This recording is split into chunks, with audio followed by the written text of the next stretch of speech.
เจ้าอาจบ่ไหวในตอนนี้เพราะยังบ่มีท่าทีว่าสิเปลี่ยนไปจากวันหนึ่งผ่านไปเป็นเวลาสิฮอดเดือนความเสียหายเริ่มแผ่กระจายกำลังหุนแห้งในตอนนี้น้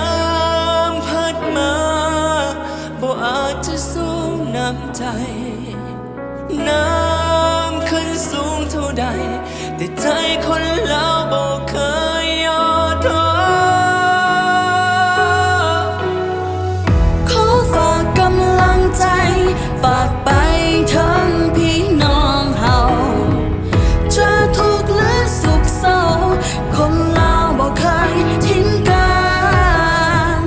น้ำใจสามัคคีหนึ่งเดียวรวมเป็นพลังร่วมฝ่าฟั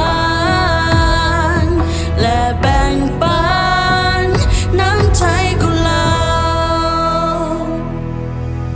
พายุได้พัดผ่านเข้ามาหาไอ้เอ้ยน้องพ่อแม่ภาคใต้และครอบครัวที่ต้องสูญเสียในคืนพายุลูกใหญ่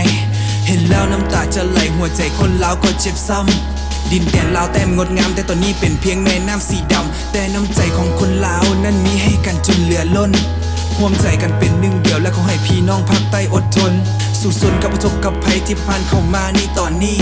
เพราะว่าอีกบทดลทุกสิ่งทุกอย่างจะหวนคืนวันเวลาที่ดีร่วมใจกันเป็นหนึ่งส่งกำลังใจไปถึงผู้ประสบภัยขอฝากกำลังใจฝากไปให้ถึงพี่น้องเฮาจะทุกข์หรือสุขเศร้าคนเราบ่เคยทิ้มกันน้ำใจสามัคคีหนึ่งเดียวรวมเป็นพลังร่วมฝ่าฟันและแบ่งปันขอฝากกำลังใจฝากไปให้ถึงพี่น้องเฮาจะทุกข์หรือสุขเศร้าคนเราบ่เคยทิ้งกันน้ำใจสามัคคี